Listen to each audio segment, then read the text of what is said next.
Colegas catedráticos, egresados, economistas, estudiantes de la Facultad de Ciencias Económicas, damas, caballeros, desde el mes de mayo de este año venimos realizando seminarios, conferencias, cursos de capacitación, con un motivo que para nosotros, los de esta Facultad de Ciencias Económicas, es importantísimo: el aniversario por los 75 años.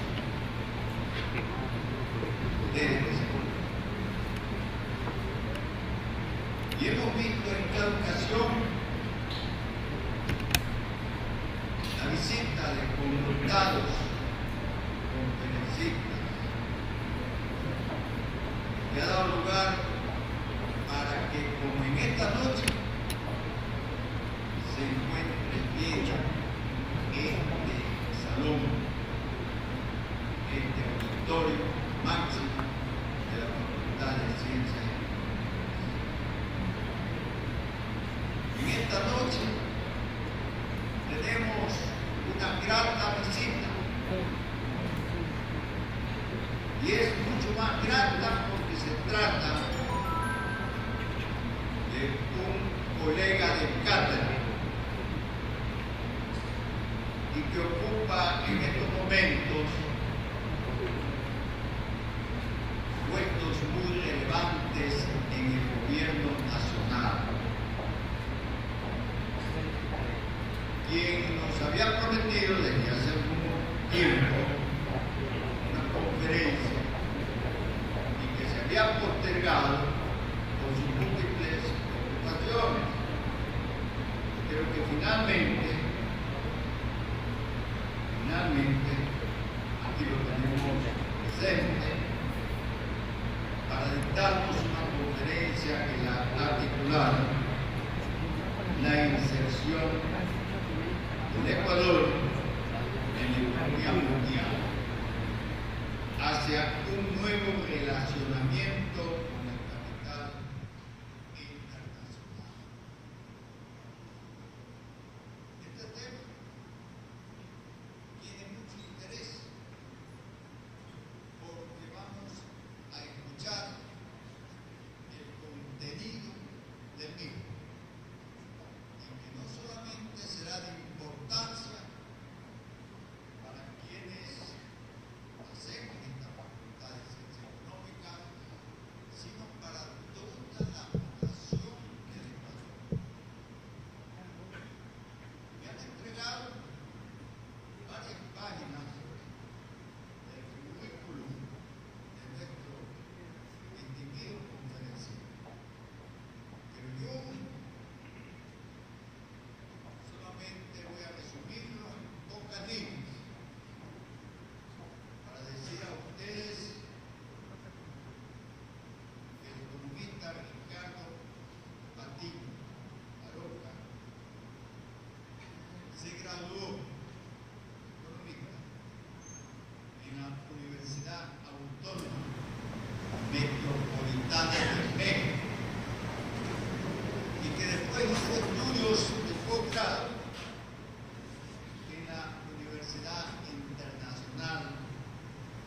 Andalucía, en España, habiendo alcanzado el título de maestro en desarrollo económico.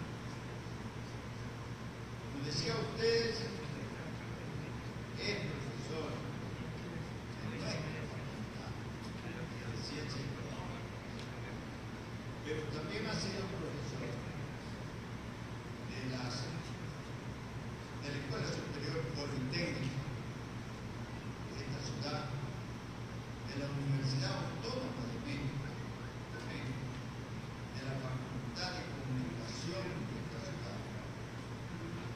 Ven ustedes, una persona con amplia experiencia en la docencia. Cargo que ejercí, muchos.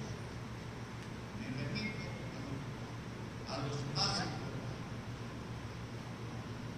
Ha sido ministro de Economía y Finanzas, ministro de Litoral, ministro de Coordinación de la Política, actualmente ministro de Relaciones Exteriores y Movilidad Humana. También ha desempeñado importantes otros cargos. Repito, muchos son, pero menciono miembro, fundador y coordinador del movimiento Jubileo 2000, rey de Guayaquil. Fue un miembro impulsador del grupo. Además, consultor externo de la Organización Internacional del Trabajo, jefe del Departamento de Planificación Económica del Instituto Nacional de Reforma Agraria en Nicaragua. Muchos otros cargos, finalmente, son ustedes, que es autor de varias obras y de libros, los cuales menciono dos: Desempleo y Subempleo en Guayaquil en la década de los años 90, Teoría, Conceptos, Indicadores y Tendencias, y otro, Jubileo 2000, la vida antes de la década.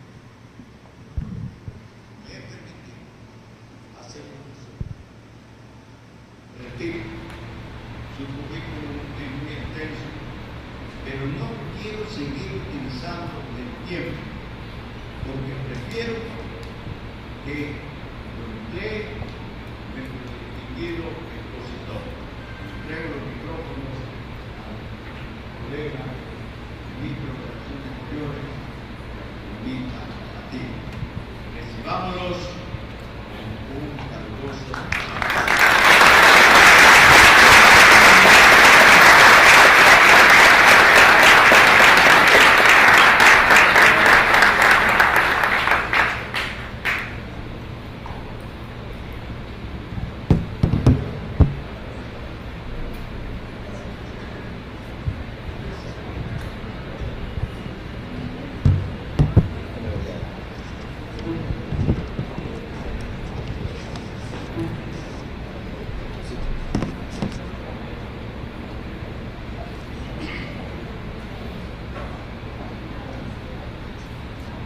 Queridos amigos, queridas amigas, es un gusto estar aquí.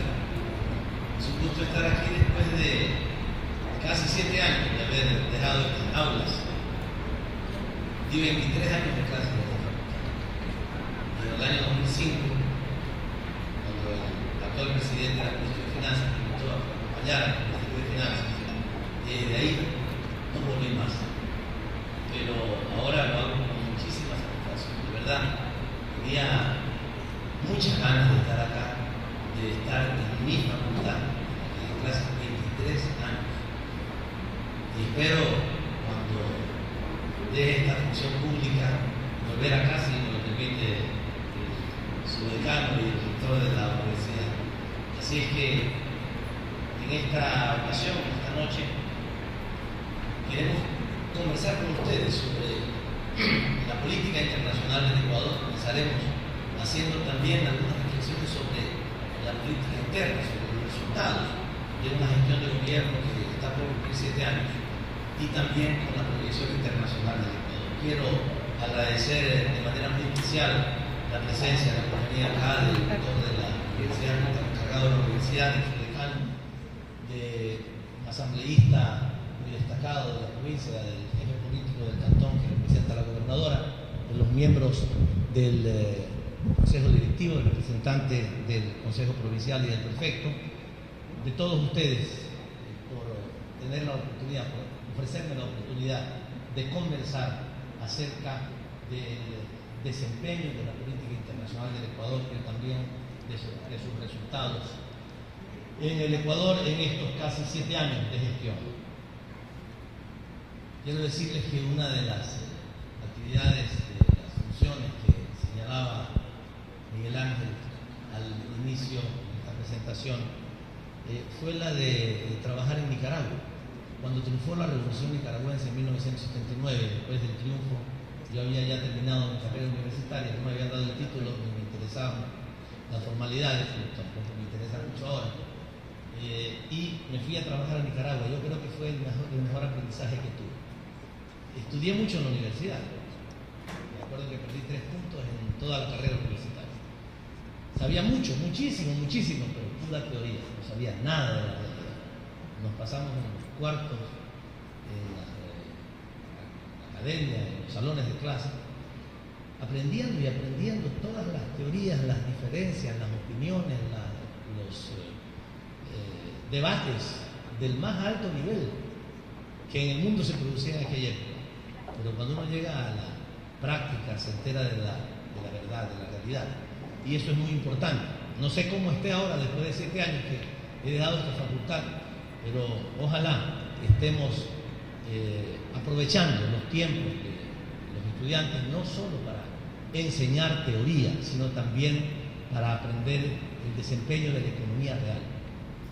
Recuerdo que muchos años di clases sobre desarrollo económico y normalmente una parte de las clases implicaba desplazarnos con los estudiantes hacia algunos espacios de desarrollo económico, particularmente a Salinas de Bolívar, donde se hace el queso de Salinerito, donde se hacen chocolates de exportación, donde hacen muchísimos productos de la economía popular y solidaria, con la que ahora también trabajamos tan intensamente. Y algo que también tengo que destacar, me apena que no esté Washington Aguirre, nuestro decano, porque esta facultad, cuando nosotros creamos Jubileo 2000, y tengo que decirlo con sumo agrado, fue aquí mismo. Ese movimiento que trabajó mucho el problema de la deuda externa en el país se creó aquí, en este auditorio, en el mes de mayo de 1999. Estuvo Adolfo Pérez Esquivel, el Premio Nobel de la Paz, con nosotros, el padre Pepe Gómez Izquierdo. Ustedes son muy jóvenes para acordarse de él, un hombre extraordinario, un hombre entregado a su pueblo, y mucha otra gente. Era León Roldós, el rector de la universidad, y aquí creamos Jubileo 2000, en este lugar. Y ese movimiento Jubileo 2000 ha tenido mucho que ver con algunas de las importantes políticas de atención al problema de la deuda que el gobierno ha hecho. Y no solo que se creó aquí, en este auditorio, recuerdo perfectamente el momento de la creación, sino que la Facultad de Economía, y particularmente Washington Aguirre como decano, nos ofreció un pequeño saloncito en el cual nosotros podíamos desarrollar nuestro trabajo y hacer conocerle al país entero e incluso acciones internacionales sobre el gravísimo problema de la deuda. Acuérdense, 1999, tremenda crisis financiera y crisis económica del país, y allí creamos Jubileo 2000. Y recuerdo que Washington Aguirre me decía permanentemente, cada vez que me veía, me decía: a ver, Patiño, ¿qué pasó? ¿Qué has hecho con la deuda? No has bajado nada de la deuda. ¿Para qué tanto movimiento, tanta cosa, tanta bulla que hacen? Porque realmente hacíamos muchísimo, trabajamos muchísimo en concientizar a la sociedad ecuatoriana sobre el problema de la deuda. Y yo le decía: así es la vida, hermano, ese trabajo toma tiempo. Y el tiempo se cumplió. El gobierno nacional, cuando yo estaba en funciones de ministro de Economía y Finanzas, se creó una comisión de auditoría sobre la que les voy a hablar, y efectivamente hemos logrado en este gobierno uno de los procesos de renegociación de la deuda más relevantes en el mundo. Ningún país en el mundo ha hecho lo que el Ecuador hizo respecto al problema de la deuda externa. Pues todo esto para decirles la emoción, la satisfacción que se siente de estar aquí en mi facultad, con mis compañeros, con mis colegas que están acá para hablar sobre nuestro país y su política internacional. Bien, todos ustedes saben que hace pocos años el país vivió una profunda inestabilidad política. La pugna del poder entre caciques políticos y empresariales en esta etapa dio como resultado la caída de 9 gobiernos entre 1996 y el año 2006. Sin embargo, en los últimos 7 años el Ecuador ha demostrado un compromiso decidido por los derechos humanos, la paz y la estabilidad democrática, lo cual ha generado en el pueblo una confianza renovada en su sistema político. Nuestra política económica y social, incluyente y redistributiva, se ha traducido en una importante mejoría en las condiciones de vida de nuestro pueblo. La Constitución y las políticas públicas se orientan bajo el concepto del buen vivir, como el más alto grado de realización personal que implica, entre otras cosas, el equilibrio entre los seres humanos y la naturaleza. En el plano internacional, la nueva política del Ecuador se traduce en posiciones de principio en defensa de los derechos humanos y los órganos creados con este fin. Hemos rechazado golpes de Estado enérgicamente, los cuales, como sabemos, han desgraciadamente reaparecido como un funesto fantasma impulsado por las viejas oligarquías dolidas por estar fuera de lo que era su estado votivo. Precisamente apelamos a estos principios para condenar y oponernos a la manipulación de los órganos de derechos humanos de las Naciones Unidas y de la Organización de Estados Americanos con fines económicos y geopolíticos, y a su utilización como mecanismos para legitimar intervenciones militares. Esa es nuestra posición, una posición genuinamente radical e irrenunciable. Deseamos que sepan que nuestra política exterior es sincera y transparente, con un discurso claro. No nos apegamos a los convencionalismos diplomáticos, protocolarios, cuando de principios éticos y políticos se trata. El país vive un importante momento histórico, marcado por el antes y el después que representó el cambio de gobierno y de sistema político producido a partir de enero del año 2007.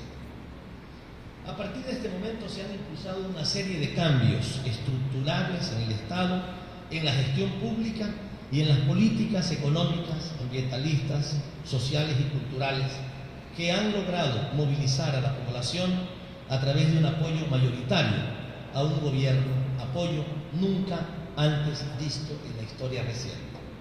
Según las últimas encuestas, tanto oficiales como opositoras nacionales e internacionales, existe, después de casi 7 años de gestión gubernamental, un nivel de aceptación de la gestión del gobierno que supera el 80% de la población en edad de votar. Es decir, la población ha recuperado su compromiso y confianza en el sistema político y en sus derechos civiles. La Revolución Ciudadana emergió de la herencia revolucionaria de Alfaro y de la lucha libertaria y revolucionaria de otros grandes héroes y gestas revolucionarias de nuestro continente. Comprendió que para invertir en el mejoramiento de la calidad de vida de la población, eliminar la pobreza y promover el desarrollo era indispensable una política económica soberana, libre de ataduras y de condicionamientos externos que tanto daño habían causado al país. Ecuador marcó así un hito en la historia de las relaciones económicas internacionales al impedir que desde el 15 de enero del año 2007 instituciones financieras internacionales como el Banco Mundial y el Fondo Monetario Internacional dictaran las políticas públicas de un nuevo Ecuador soberano. Aquí una pequeña anécdota. Cuando todavía no comenzaba el gobierno el 15 de enero del año 2007, el presidente Correa, ya electo, había anunciado que yo sería el ministro de Economía y Finanzas en aquella época el ministerio todavía era de Economía y Finanzas, ahora solamente de Finanzas. Y representantes del Fondo Monetario Internacional pidieron tener una entrevista conmigo. Yo les dije, señores, ¿por qué van a entrevistarse conmigo? Porque usted va a ser el próximo ministro de Economía y Finanzas, pero todavía no lo soy. ¿Por qué lo voy a recibir? No, pero es que usted va a ser. Imagínense que el mismo día 15 el presidente Correa decida nombrar a otra persona. No sabemos qué usted va a hacer. Bueno, ya tanto molestaron que lo recibí. Lo recibí en una oficina de la campaña electoral. Todavía el gobierno no comenzaba. Y esto tiene muchísimo que ver. En mi opinión, es una de las más importantes decisiones que nosotros tomamos y que nos ha permitido conducir al país como lo hemos conducido. En la conversación, se las abrevio, me dijeron, bueno, queremos saber cómo está, ya saben que el Fondo Monetario Internacional está siempre dispuesto para apoyarnos, para cualquier necesidad que se tenga en el país. Yo ya sabía con quién estaba hablando. Hemos estudiado las cartas de intención, hemos visto lo que ellos habían hecho en nuestro país, el fondo, este famoso fondo de responsabilidad social, que era un fondo que nos obligaba a poner el 80% de los aumentos del precio del petróleo en una cuenta para pagar por anticipado la deuda externa. Es una aberración económica, es una locura lo que nos obligó a hacer el Fondo Monetario Internacional, que a propósito en la auditoría de la deuda lo pudimos comprobar, porque hasta eso nosotros sabíamos que había sido una presión. Cuando hicimos la auditoría de la deuda lo comprobamos porque están las cartas del Fondo Monetario Internacional exigiéndole al gobierno, con la amenaza de que si no lo hacía podía quebrar la República, con la obligación de establecer un mecanismo para pagar por anticipado la deuda externa. Y no solamente eso, sino para prohibirse a sí mismo. Esto es también algo imposible de suponer, de imaginar, peor en un gobierno como este, que nos obligamos a no aumentar el nivel de recursos fiscales destinados a gasto o a inversión en más allá del 3.5% anual. ¿Ustedes imaginan lo que eso significa? O sea que si el país por alguna razón, como sucedía, porque estábamos en época de aumento del precio del petróleo, recibía 1.000, 2.000, 3.000 millones de dólares más y el presupuesto era, digamos, 10.000 millones de dólares, lo único que podía aumentar era el 3.5 de esos 10.000 millones de dólares. Nada más. Por más que tuviera muchísimos ingresos, todo el resto estaba obligado por una ley que el propio gobierno hizo en la época, en el año 2000, de ponerlo en un fondo para pagar anticipadamente deuda externa. Yo ya sabía entonces con quién estaba hablando. Además, prohibición de aumentos salariales, todas esas cosas que en esa época se consideraban que eran correctas. Pues, en el diálogo con ellos, bueno, nuestra política económica va a ser esta de acá, esta de acá. Y yo sabía a dónde iba. Bueno, ¿y qué va a hacer con la deuda? Yo no sé si eso es de interés de ustedes, porque con ustedes solamente tenemos una deuda, me parece que eran 30 millones de dólares. ¿Cuál es su interés por poner la deuda? No, es que a nosotros nos parece importante para ayudarnos en el tema internacional. Y les dije, bueno, nosotros pagaremos la deuda legítima y la deuda ilegítima no la pagaremos. Casi se caen al piso. ¿Cómo no van a pagar la deuda ilegítima? No la vamos a pagar. Yo sé que hay deuda ilegítima.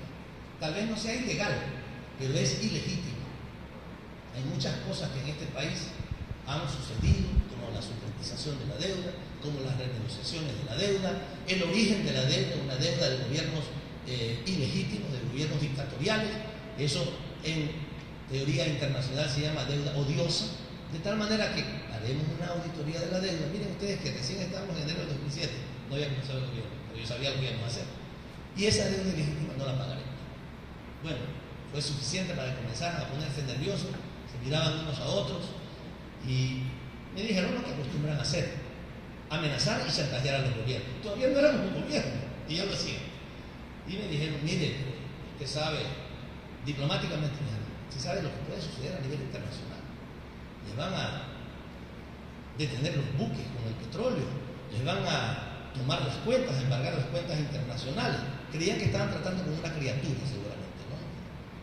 Si sales de aquí, viene el cuco y te lleva preso.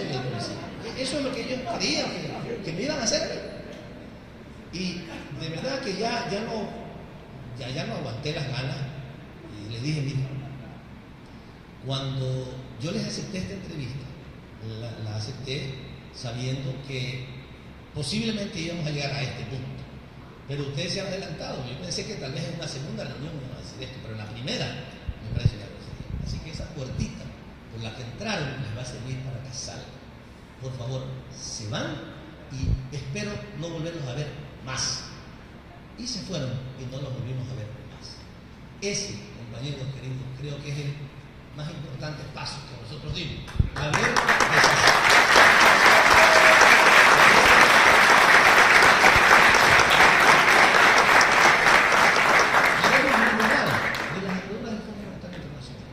y esto se los digo porque consciente estoy de que estamos en una facultad de ciencias económicas y que aquí tenemos que tratar los temas de la teoría económica.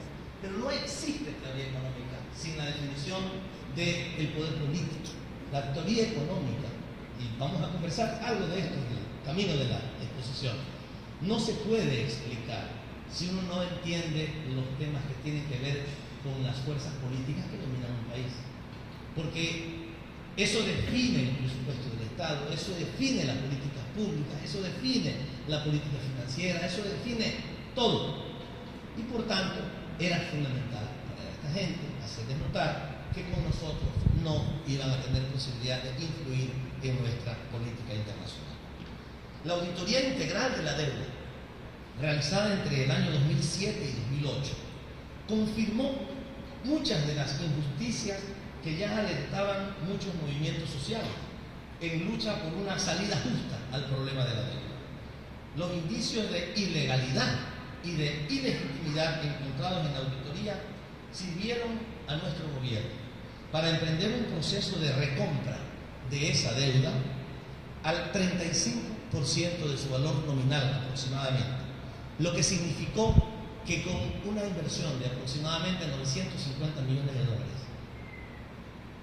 limpiamos el tramo de 3.000 millones de dólares de deuda más caro que existía en el país y en muchos países de América Latina. Ese tramo de la deuda nos costaba el 12% de interés anual, el 12%, cuando la tasa de interés estaba en el 3 del 2%. Y estábamos obligados por la emisión de los bonos Global a sostener esa tasa de interés hasta el año 2030. Hasta el año 2030. ¿Ustedes saben lo que significa eso? Esto evitó el pago entre principal e intereses de casi 9.000 millones de dólares en ese periodo. Recursos que nos han servido, por supuesto, para hacer muchas otras cosas, para impulsar otras políticas en el país. El resultado ha sido una disminución significativa del porcentaje del presupuesto destinado al servicio de la deuda pública, que ha pasado de un 24% del presupuesto general del Estado en el año 2006 al 4% en la actualidad. Ahora nuestra deuda pública es aproximadamente el 23% del Producto Interno Bruto, en comparación con el 33% de hace apenas 6 años y el 100% que era hace 12 años, cuando se creó en este salón el movimiento judío del PIB. Pero además, una cosa importante, quiero que por favor lo consideren para sus estudios en economía. Cuando revisen y estudien la deuda pública del país, ustedes saben, la deuda pública se compone de deuda interna y deuda externa. ¿Qué hemos hecho con la deuda pública? En lo principal, hemos disminuido el componente de la deuda pública externa y hemos incrementado porcentualmente el porcentaje, el monto de la deuda pública interna. ¿Qué importancia tiene eso? A veces la gente dice, no importa la tasa de interés. No es solamente la tasa de interés, es muy importante, es preferible que un mayor componente de la deuda pública sea componente nacional, porque el interés que se paga por esa deuda queda en el país y no sale. Esto, para comenzar, digamos, en principio ayuda a que no se afecte tanto la balanza de pagos, pero además, por otro lado, incluso depende de qué tipo de deuda se tenga. Y una buena parte de la deuda interna del país, de la deuda pública interna del país, lo que debe el gobierno, se lo debe al Seguro Social. Seguro Social, queridos amigos, quiero que ustedes lo sepan, que tenía miles de millones de dólares. Nuestro fondo, muchos de ustedes, como yo, somos cotizantes al Seguro Social. Pues antes de nuestro gobierno, toda esa plata que se la entregaba el Seguro Social al IES, el Seguro Social al Banco Central, para que el Banco Central se la administrara, le hiciera el favor de administrársela, se depositaba en la banca AAA del mundo, el Chase Bank, el Citibank, el Deutsche Bank, etc. Y recibíamos aproximadamente el 0.5%, el 0.2% de interés anual, o sea, nada. Por eso las pensiones jubilares eran misérrimas en este país. Por eso los hospitales del Seguro Social eran una calamidad, además de la pésima gestión, eso es otra cosa. Pero no había recursos para poder atender. No teníamos un banco del Seguro Social, como ahora tenemos el BIES, para financiar una de las actividades más importantes en términos de desarrollo, en términos de generación de empleo, en términos de diseminación, de dinamismo de la economía nacional. Ahora, la mayor parte de esos recursos del Seguro Social se depositan o se prestan al Estado ecuatoriano y se cumplen varios fines a la vez. En primer lugar, el interés que se paga no sale del país. En segundo lugar, los recursos que se generan les sirven porque ahora ya no, la tasa de interés que antes recibía, que era el 0.2%, ahora el Estado ecuatoriano le paga el 5 o el 6% al Seguro Social. Ustedes se imaginan en miles de millones de dólares lo que significa para el Seguro Social recibir una tasa de interés 15, 20 veces más grande que la que recibía antes. Eso le permite, por supuesto, pagar mucho mejores pensiones jubilares, le permite tener un banco, le permite dar mejor servicio de salud. Esta importante transformación, cambio en el manejo de las finanzas públicas ha sido un factor determinante para también lograr resultados en el desarrollo de la infraestructura ecuatoriana, porque muchos de esos recursos se destinan, el Estado los pide, por ejemplo, para financiar obras de interés nacional como centrales hidroeléctricas, recursos del Seguro Social financiando centrales hidroeléctricas en nuestro país. Y es solamente la toma de decisión soberana, por supuesto. Hemos tenido que romper muchísimos paradigmas y, por supuesto, cambiar la Constitución. No lo podíamos hacer con la Constitución y con la ley anterior, porque la Constitución y la ley nos obligaban a dejar los recursos, a depositar los recursos solamente en banca AAA del exterior. Y esto era, por supuesto, tremendamente perjudicial para las finanzas y para el desarrollo de nuestro país. El Ecuador tuvo el porcentaje, y algo último sobre el tema de la deuda. Este es un tema que me apasiona, conozco mucho sobre el tema de la deuda porque me dediqué mucho tiempo a estudiar respecto a ella y, por supuesto, algo que el presidente Rafael Correa, que también ha estado estudiando estos temas desde antes, nosotros decíamos, algo que tiene que caracterizar a este gobierno es que decimos lo que pensamos y hacemos lo que decimos. Y era muy lamentable siquiera imaginar que él y yo y otros compañeros más que dedicamos tanto tiempo, años de nuestra vida, a denunciar el problema de la deuda, llegáramos al gobierno y dijéramos, está bien, habíamos dicho todo eso cuando estábamos en las calles, cuando estábamos en los foros, cuando estábamos en la academia, pero estando en el gobierno no se podrá hacer. Hicimos en este gobierno algo que no ha hecho ningún país del mundo, se los aseguro porque conozco la historia de la deuda externa mundial. Todos los países, y vean ustedes, estudian la deuda externa del mundo, algunos de los cursos lo verán. Los países que han hecho renegociación de la deuda, normalmente han hecho la renegociación de la deuda cuando han estado absolutamente quebrados. El caso de Argentina. Argentina en el 2000-2001, cuando estaba en una crisis económica pavorosa, acuérdense ustedes del corralito y toda esa situación gravísima que vivía, una inflación espectacular, estaba la economía absolutamente destruida. No había cómo cobrar impuestos siquiera. Saliendo de la famosa convertibilidad, en el piso, eso hay que decir, en el piso tuvieron que hacer una renegociación de la deuda externa. Y entonces le hicieron lo que se llama en esta argot una quita de la deuda, o sea, un corto. Le vamos a perdonar esta parte de la deuda. ¿Pero por qué el perdón? Porque no tenían alternativa, o sea, no les iban a poder pagar. O sea, si no le hacían la quita, digamos, era para que se terminara esa relación y no pudieran pagarle nada. Por eso, obligadamente les hicieron una reducción de su deuda. Esto pasó también con Alemania en 1954, un famoso acuerdo de Berlín. Después de la Segunda Guerra Mundial, Alemania se quedó con toda la deuda porque fue un país perdedor. Y en 1954 ya no podía pagar. Y los países europeos hicieron un acuerdo y lograron sacar a Alemania. En general, Haití, Nicaragua, Honduras, los países africanos, los países latinoamericanos que han entrado en procesos de renegociación, incluso el Ecuador en el año 2000, cuando simplemente no podía pagar la deuda. Lo que hizo este gobierno, y es importante que ustedes lo sepan, porque hay que sentir orgullo de aquellas cosas que son inéditas también. Nosotros somos el único gobierno en el mundo que hizo una renegociación de la deuda solamente por principios. Solamente por principios. Porque nosotros en el año 2008 teníamos la economía fiscal más boyante que ustedes se pueden imaginar. Todavía no venía la crisis de los precios del petróleo en el 2009. En el 2008 los recursos que tenía la economía ecuatoriana eran tremendamente altos.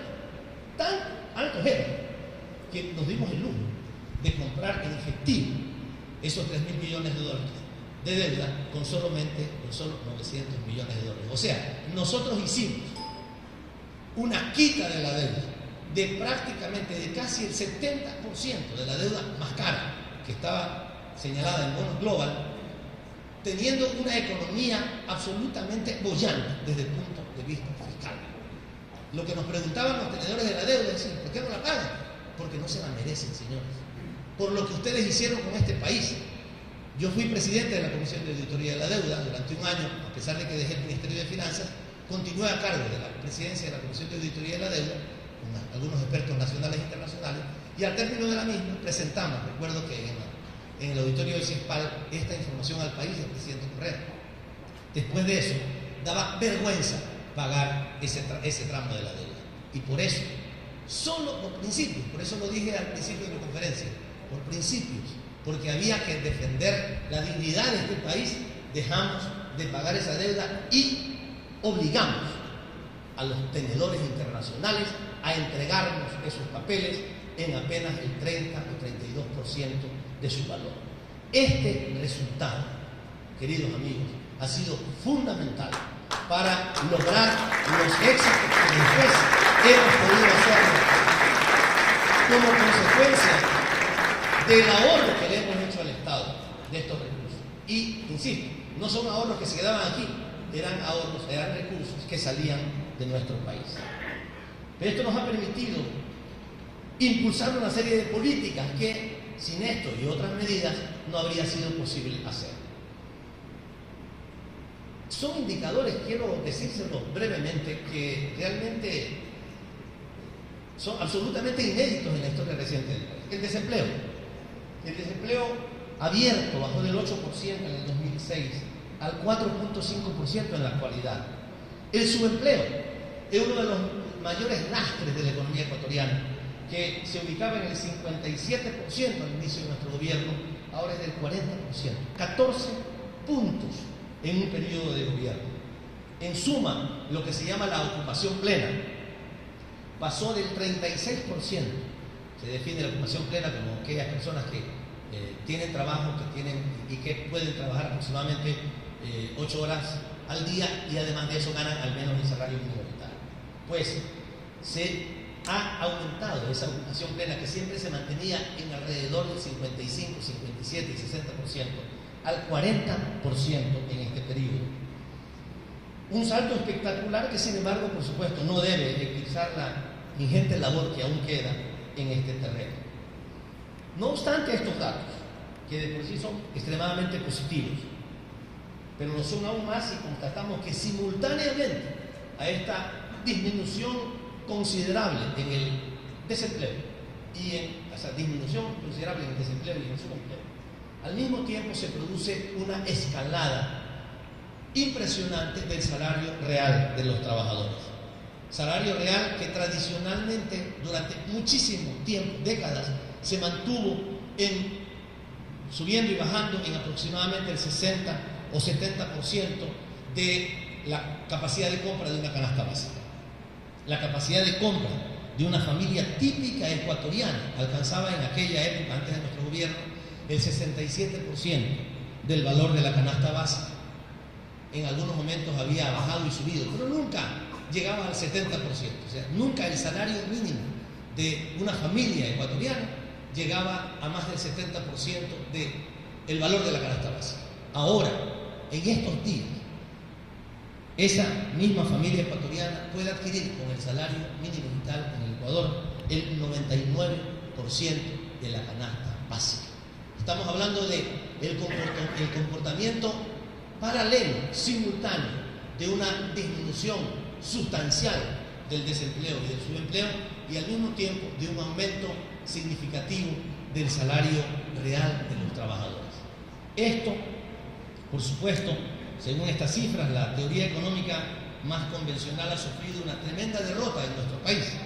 Siempre nos enseñaron, y aquí enseñarán muchos de sus profesores, que para aumentar el empleo se deben bajar los salarios o precarizar las condiciones laborales. ¿Por qué se necesita? Gracias. Porque es indispensable, ustedes lo podrán ver ya con las curvas y todas las explicaciones de detalle, que para que sea posible aumentar el empleo, los empresarios vean reducir los salarios y como consecuencia de eso, al disminuir sus costos laborales, pueden aumentar el empleo. Pues eso es absolutamente falso en una economía que no tiene pleno empleo. Vean ustedes siempre los supuestos. Los economistas, el problema que tenemos los economistas es fundamentalmente con los supuestos. Te ponen una serie de supuestos antes de comenzar la clase. Déjenme tomar un poquito. Casi que antes de comenzar la clase te ponen una serie de supuestos, te convencen de eso o sin convencerte porque ya va a comenzar la explicación. Te aceptan los supuestos.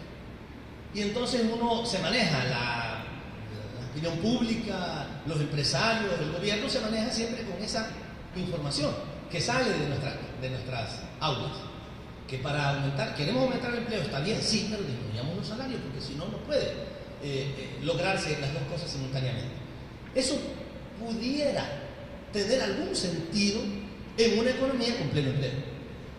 ¿Sí? Con pleno empleo. Si tienes pleno empleo, entonces ahí puede haber, digamos, si quieres aumentar el empleo, con el pleno empleo ya no había razón porque tienes pleno empleo. Pero el pleno empleo se define como una economía en donde el 4% de personas todavía está desempleada. Por tanto, sí podía aumentarse el empleo. Pues esta economía, la economía ecuatoriana, es una economía, y cuando comenzó nuestro gobierno más, una economía en donde hay una enorme subutilización de los recursos productivos. Del recurso tierra, del recurso capital, del recurso equipos, del recurso humano, y por tanto no se puede aplicar, como nos quisieron enseñar, este movimiento simultáneo de aumento del empleo, para lo cual se requiere disminuir el salario real. Hemos demostrado fehaciente y contundentemente que lo que dice la teoría económica tradicional y sus supuestos en el Ecuador no se aplica. Por eso les decía desde un principio, es fundamental ir de la teoría a la práctica y entender. Incluso esto se lo puede saber sin ir a la práctica, solamente con información suficiente. Pues lo que hemos logrado es un movimiento simultáneo hacia abajo del desempleo y del subempleo y hacia arriba del salario real. Y no estamos hablando de valores pequeños. Estamos hablando que entre el desempleo y el subempleo aproximadamente ha bajado el 17% y que el salario real respecto a la canasta familiar ha aumentado aproximadamente el 30%. Y hemos disminuido también algo que es muy importante, no solamente que ha aumentado el empleo, sino que ha disminuido la precariedad laboral, que también nos lo ponían, especialmente los representantes del pensamiento neoliberal en este país, nos lo ponían como una condición para poder crecer, para poder desarrollarnos y para poder aumentar las condiciones de vida de la población, digamos las condiciones salariales de la población, que se tercerice la relación laboral. Pues en el año 2008 eliminamos la tercerización laboral, la cual permitía operar a empresas que jurídicamente no tenían un solo trabajador.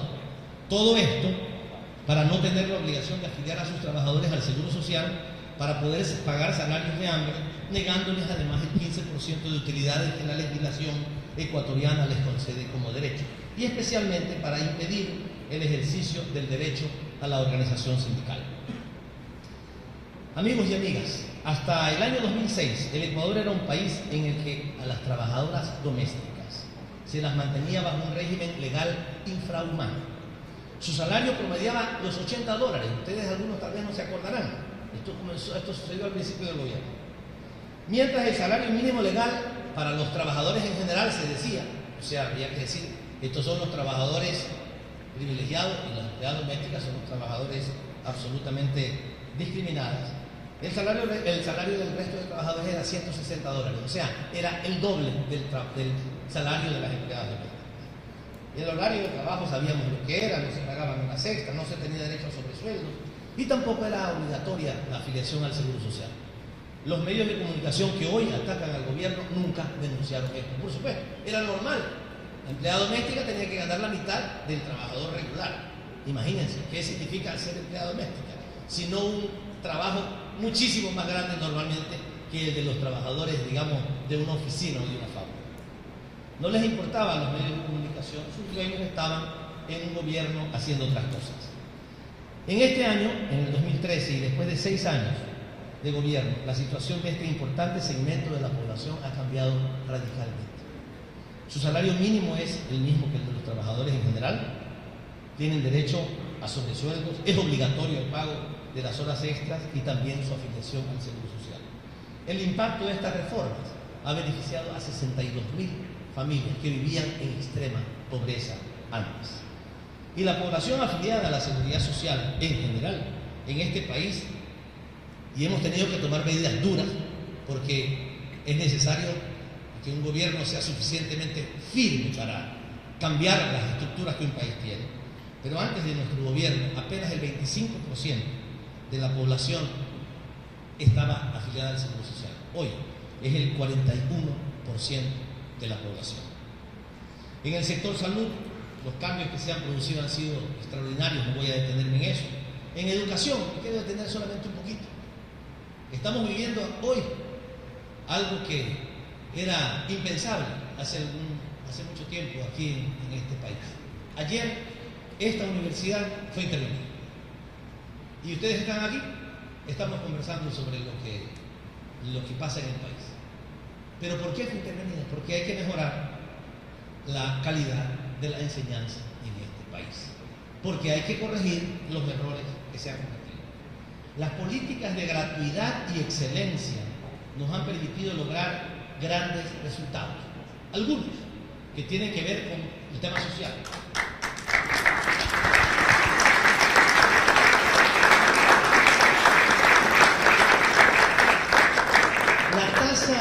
La tasa de ingreso escolar básico se incrementó del 89 al 92%. Para los indígenas y para los afrodescendientes del 88 al 96%.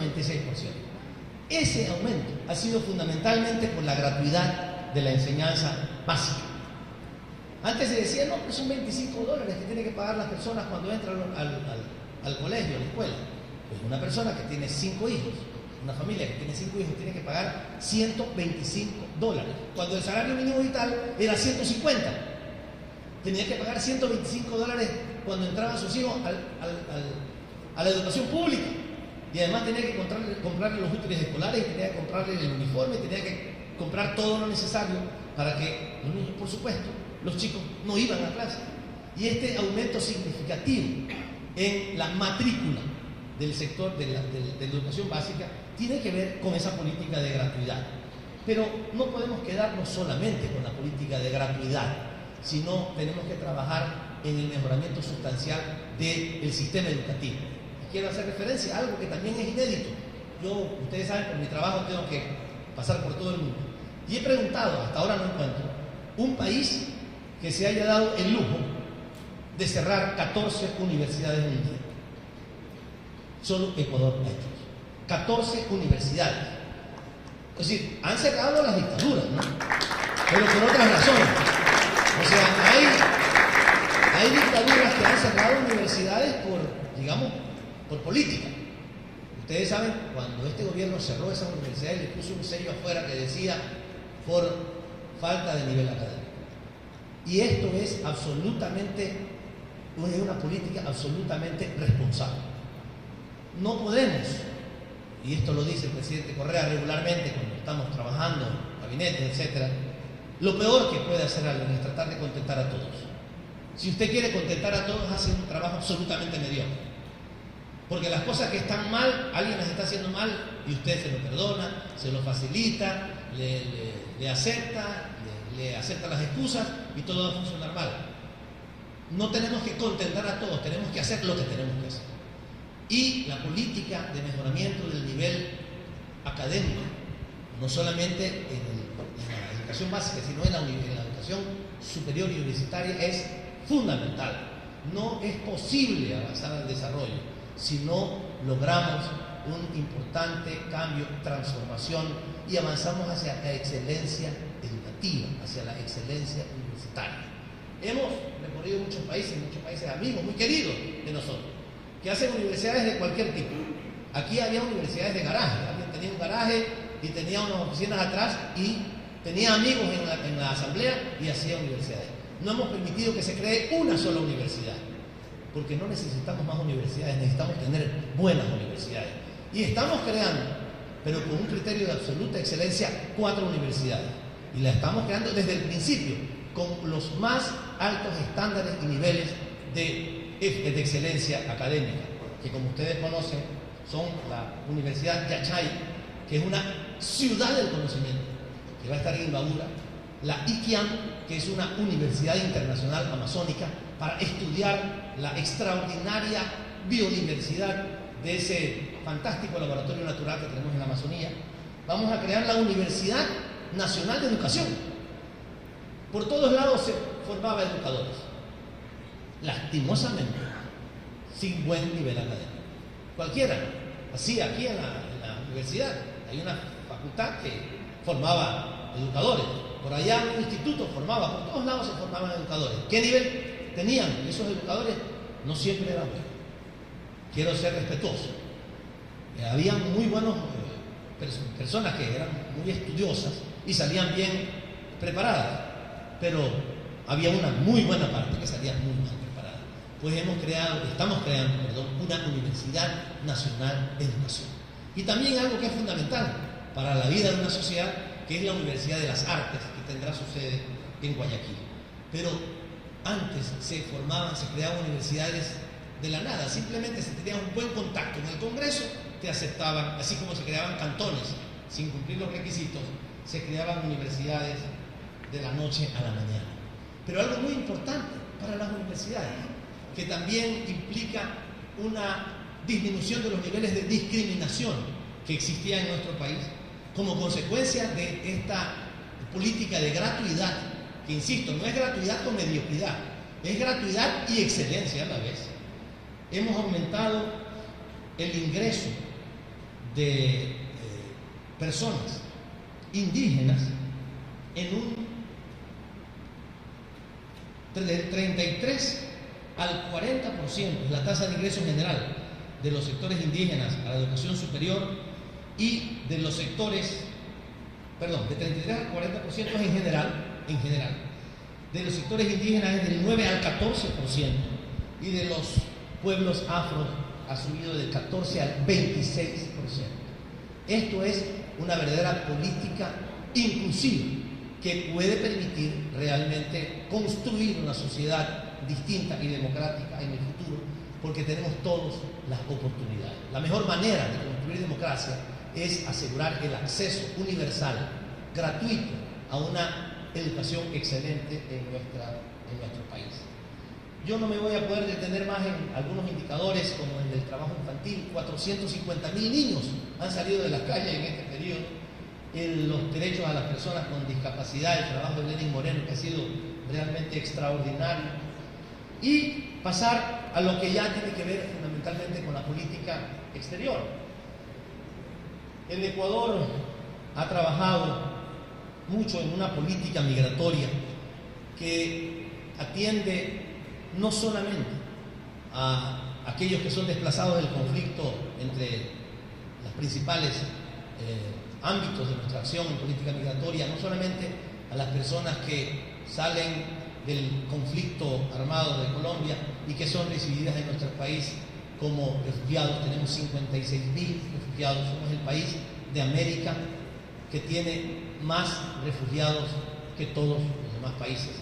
Y no, esas personas no están viviendo en tiendas de campaña, hacinados en campos de concentración, sino que se desarrollan como hermanos en la sociedad civil ecuatoriana.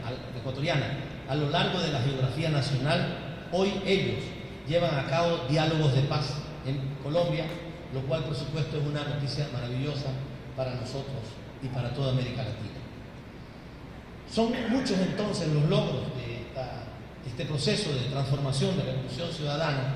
Yo quería detenerme ahora en lo que tiene que ver, en las políticas que tienen que ver con la recuperación de la soberanía nacional, el derecho a decidir por nosotros mismos, que significa soberanía nacional.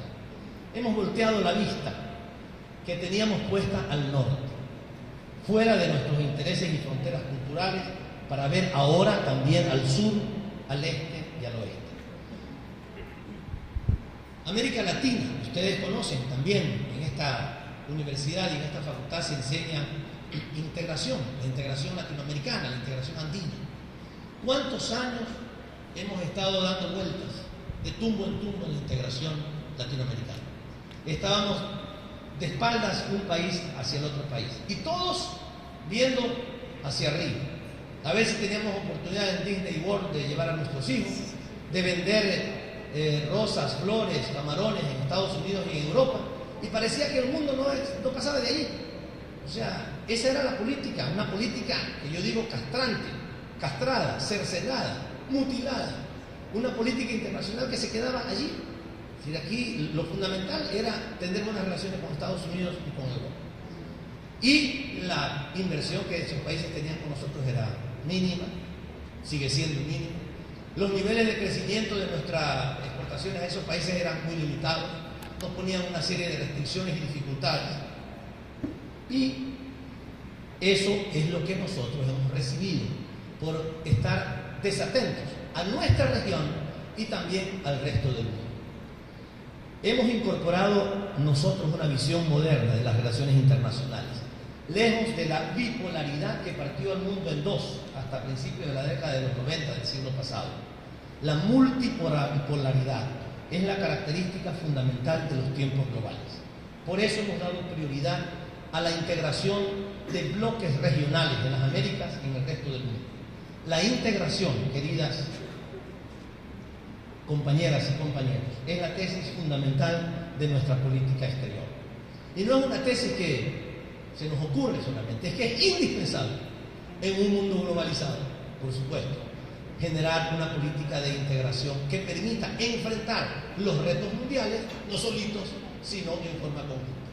Si la Unión Europea, con lo poderosa, con lo económicamente sostenida que es, Estados Unidos tiene que hacer bloques, nosotros, por supuesto, como pequeño país, porque ni siquiera somos Brasil o Argentina o México, sino un pequeño país, tiene que estar unido para enfrentar los retos de la globalización, del comercio, de la política internacional, de la política migratoria en general. Sin embargo, la miopía política de ciertos opositores dentro y fuera del Ecuador han querido menospreciar la principal demanda de toda política exterior, que es la soberanía.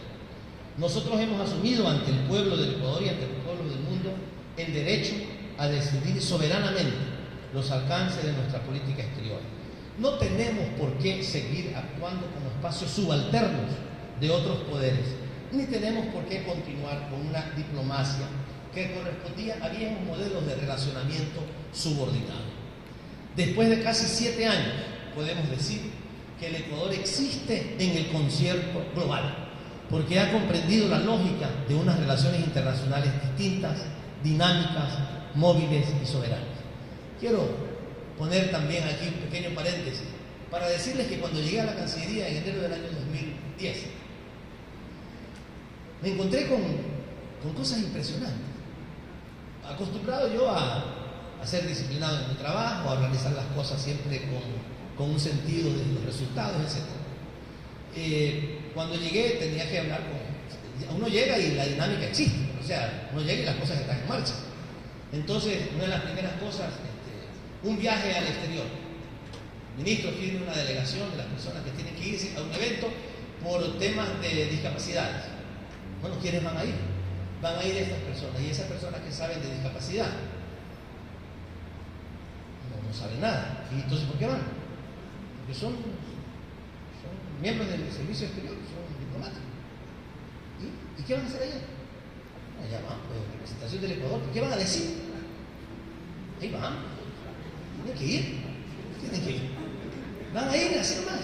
No saben nada de discapacidad, no lo saben. Pero entonces llamemos a la oficina correspondiente de discapacidades que está en la Vicepresidencia de la República para que vayan. No, pero es que los diplomáticos saben de las relaciones internacionales, saben cómo hay que hacer los convenios, cómo hay que firmar una parte legal. Está bien, pero no saben nada del tema. No, pero siempre han ido, pues ahora no van. Esta era la manera en que se manejaban las cosas. Después, otro día, vamos a ir a una reunión, también otra delegación. Este es el puro paseo, de verdad que era puro paseo. Y tenían que ir a una reunión para un tema de armas. ¿Quiénes van a ir? Por supuesto, los mismos diplomáticos decían. ¿Y qué posición llevan? Como ya les había pegado una regañada anteriormente, dijeron, bueno, como dándome a mí una explicación, una lección de que ya sabían. Mire, sobre esto, ministro, siempre la posición de Brasil es de vanguardia. Qué interesante. ¿Y ustedes qué llevan? Nosotros normalmente nos alineamos a Brasil. Ese era el orgullo que tenían estos sinvergüenzas. Orgullosamente vamos a alinearnos con Brasil. O sea, ustedes no tienen nada en la cabeza. Les digo, tengo 4 años enteros y todavía no logro cambiarles el chip. Felizmente hay buenos diplomáticos, tengo que reconocer, extraordinarios. Tengo que decirles que hay algunos que de verdad no sirven para pasar papeles. Y lamentablemente, la política internacional, y debo de decir, y tengo que reconocerlo, brillantes diplomáticos, sí hay, pero no son la mayoría. Y la gente iba así. Es que siempre Brasil lleva la delantera. Nosotros nos vamos a alinear. Querían contentarme como nosotros somos latinoamericanistas. Entonces, si íbamos con Brasil, te felicito, anda, síguelo a Brasil. Debo decirles, queridos amigos, que me encantaría que ustedes pudieran estar en alguno de estos eventos internacionales para que vean lo que ahora es el Ecuador. En todos los eventos internacionales, en temas de todo tipo, derechos humanos, medio ambiente, economía, en todos, el Ecuador siempre está a la vanguardia. Siempre tiene iniciativa. Siempre es consultado. Siempre. Porque nosotros llevamos posiciones, las posiciones del Ecuador, las posiciones latinoamericanas. Y está Brasil, y discutimos con Brasil, por supuesto, y Brasil nos consulta las cosas que considera que tiene que hacer. No estamos nosotros siguiendo. En otros casos era peor, pues, ¿no? Estados Unidos siempre llega a la vanguardia. Y ahora hemos logrado transformar la política internacional de este país. Ahora el Ecuador es escuchado con respeto en todos lados. No lo digo solamente por la Cancillería, en general, porque no es una cuestión de prestigio de la política exterior. La política exterior tiene que ver con la política nacional. La política nacional es absolutamente respetada en el mundo. Hay alguna gente que exagera y dice, bueno, después de la muerte de Chávez, el que tiene que tomar el liderazgo es el presidente Correa. Al presidente Correa no le gusta que le digan eso, porque dicen los liderazgos, uno no se los lidera. Uno hace el trabajo que tiene que hacer. Y él dice, yo tengo bastante que hacer aquí como para que me estén pidiendo liderazgos internacionales. Pero debo decirles que la política nacional, en todos los ámbitos, en casi todos los ámbitos, que es una política muy especial y muy exitosa, normalmente es reconocida en los ámbitos internacionales, en todos los espacios que se puedan imaginar. En Europa, el presidente Correa va a Europa y es más famoso y más reconocido que en el Ecuador, en Argentina, en Colombia, en donde sea, porque la gente conoce los resultados de la política nacional, los resultados de nuestra gestión del gobierno y también de nuestra política internacional. Lo primero que comenzamos a hacer cuando llegamos al gobierno fue cumplir además con algunas promesas que se habían hecho y que eran indispensables para demostrar nuestra decisión de ser soberanos. Lo primero que había que hacer era echar la base de mando de este país. Esa decisión soberana nos cuesta, porque los norteamericanos no se van a olvidar nunca de eso. Nunca nos lo van a perdonar. Nunca nos lo van a perdonar. En Japón, hace unos 3 años, un primer ministro que ofreció en la campaña cerrar la base de mando de Japón, cuando llegó al gobierno no la cerró y se tuvo que ir. Perdió el puesto, pero la base se quedó. En el Ecuador, el presidente sigue después de 7 años y la base se fue del país. Eso es fundamental. Es parte de una política soberana. Insisto, nos cuesta, porque no nos lo va a perdonar el gobierno de Estados Unidos jamás, de que hayamos tomado la decisión de decirle, señores, hasta aquí, y se fueron.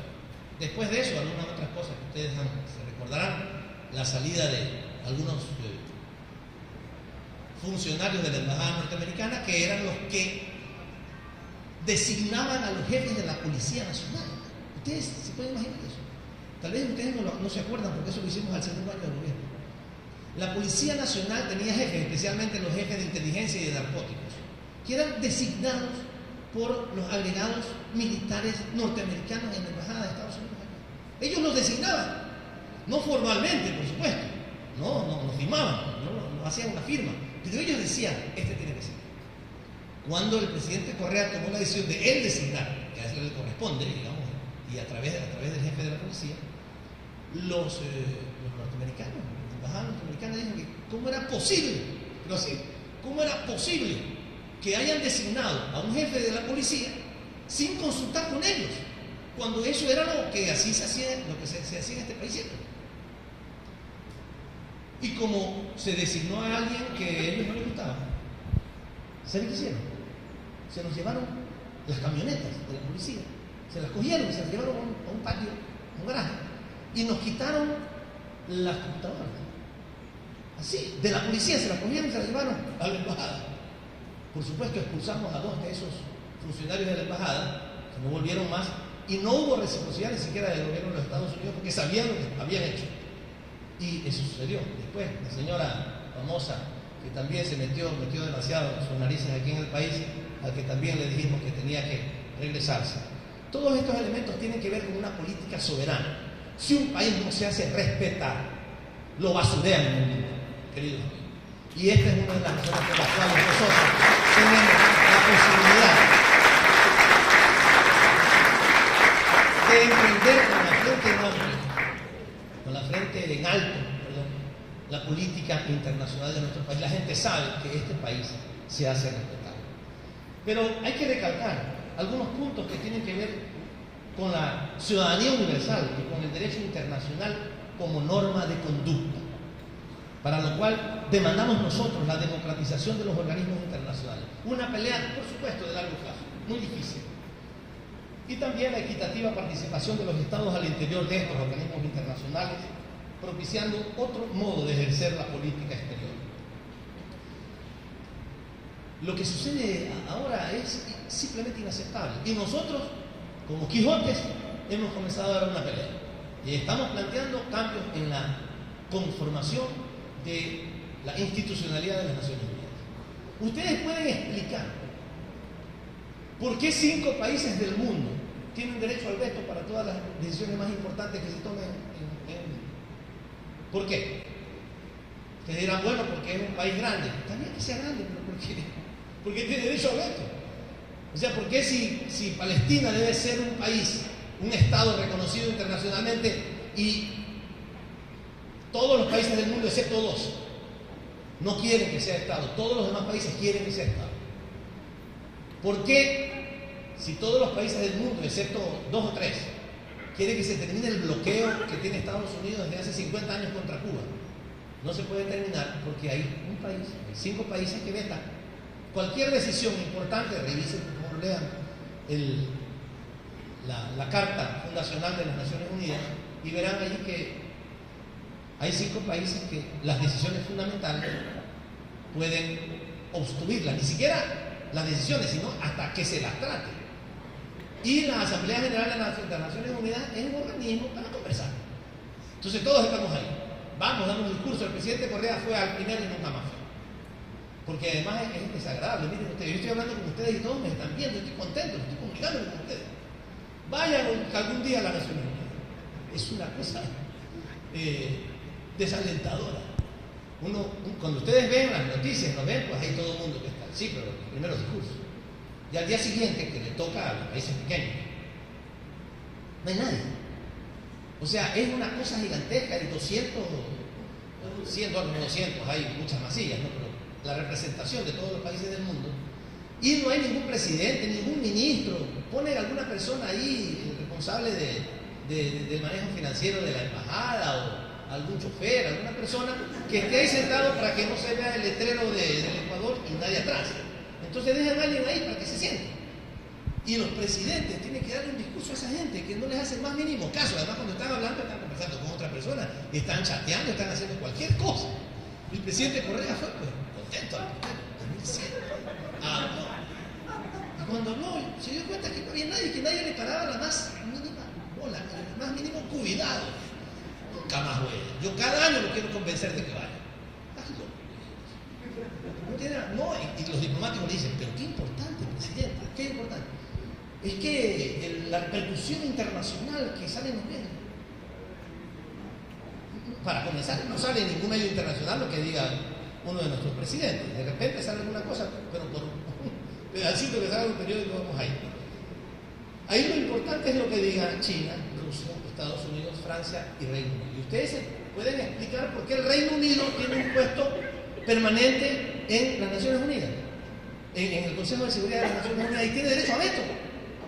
Pues ya no es, pues, bueno, si queremos decirlo, antes era un imperio, ya no lo es, por supuesto, ni nada que se le parece, pero está ahí y tiene derecho a veto. Y Brasil no está como miembro permanente, y tampoco está India, y tampoco están países tremendamente importantes del mundo. Nosotros planteamos ahí la necesidad de la democratización y de la reestructuración del sistema de las Naciones Unidas para que sirva para algo. Y no es que planteamos que Brasil entre, planteamos que se constituya el Consejo de Seguridad con representantes de las regiones del mundo, que sea razonable, que haya un representante, no como ahora, insisto, ahora es Rusia, China, Estados Unidos, Francia y Reino Unido.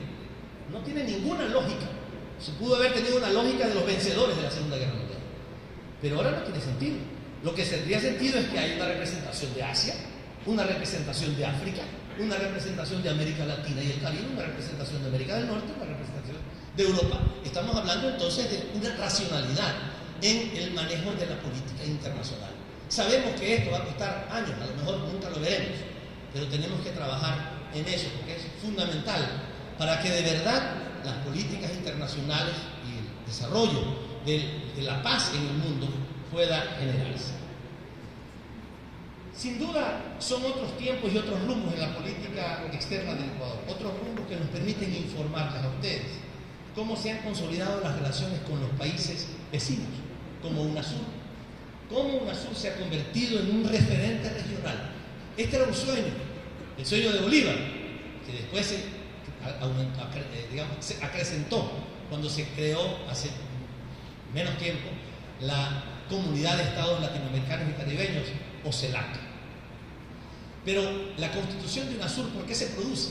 Se produce como consecuencia de una transformación en la representación política de los gobiernos sudamericanos y también CELAC con los gobiernos latinoamericanos y caribeños. Tantos años tratando de establecer una integración. Todas las regiones del mundo estaban integradas. Ahí estaban la Organización de Países Asiáticos, la Organización de Países Africanos, Estados Unidos, Europa, todo el mundo integrado, y nosotros nunca nos pudimos integrar. Tuvimos nuestra comunidad andina, ahora se llama Comunidad Andina, Antes, bueno, fue una división, inicialmente estaban Chile y Venezuela, después se salió Chile, luego salió Venezuela, el pacto andino famoso, que nunca pudo cuajar, el Mercosur por otro lado, pero nunca se logró la integración sudamericana.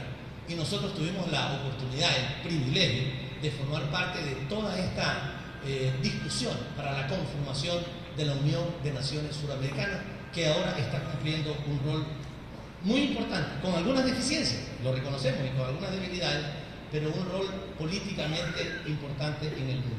Creamos entonces UNASUR, creamos algo, un espacio de integración política y económica, y hemos creado CELAC, que es la Comunidad de Estados Latinoamericanos y Caribeños. En este periodo se ha consolidado la estructura de UNASUR a través de una serie de consejos, el Consejo Económico, el Consejo de Salud, el Consejo de Educación, que va a tener importante repercusión en la vida de nuestros pueblos. Y los dos últimos muy importantes, el Consejo Electoral y el Consejo Suramericano de Seguridad. Ustedes se acuerdan que hace poco tiempo, por eso el presidente Correa siempre usa esa palabrita, prohibido olvidar, que hay que ver todos los cambios que se han hecho. Hasta hace poco tiempo, aquí en el Ecuador, una elección no valía si no venían los europeos a decirnos que valía. ¿Se acuerdan? La Comisión de Observación Europea. Entonces venían unos españoles, unos italianos, unos holandeses, unos franceses, venían acá, terminaban las elecciones, el Consejo Nacional Electoral, que se llamaba antes el Tribunal Supremo Electoral, decía, ganó Pedro Pérez. No importa, vamos a ver qué dice la Comisión de Observación Europea. No, si las elecciones fueron limpias. Ah, fueron limpias. O sea, ellos decían si eran limpias o no nuestras elecciones. Y cuando nosotros llegamos al gobierno preguntamos, ¿y nosotros también tenemos una comisión sudamericana que va a revisar las elecciones allá? O en Estados Unidos, que ustedes saben que hace poco pues también se produjo un triunfo electoral así muy discutido, especialmente por lo que pasó en Miami. Nunca nos han invitado a que nosotros vayamos a observar. ¿Y por qué nosotros tenemos que aceptar que ellos sean los que avalicen las elecciones en nuestro país? Creamos el Consejo Electoral de UNASUR. Y ahora, en las elecciones en el Ecuador y en todas las elecciones en América Latina, un consejo nuestro, de los sudamericanos, es el que avala nuestro proceso electoral. Esto es muy importante, es simbólicamente muy importante saber que nosotros somos capaces, nos sentimos capaces y somos realmente capaces de acompañarnos en los procesos electorales y democráticos. Ahora, en las próximas elecciones, estará también una comisión electoral de UNASUR. Y el Consejo Sudamericano de Defensa, que también es otro importantísimo espacio de integración sudamericana. Ha permitido, entre otras cosas, bueno, además de transparentar los gastos en defensa y de acompañarnos en los temas de defensa, vamos a comenzar por primera vez. Antes todos nuestros miembros de las Fuerzas Armadas se formaban en los Estados Unidos. Estaba una escuela de defensa en Panamá, en otros lados, pero eran solamente norteamericanos los que la formaban con su ideología.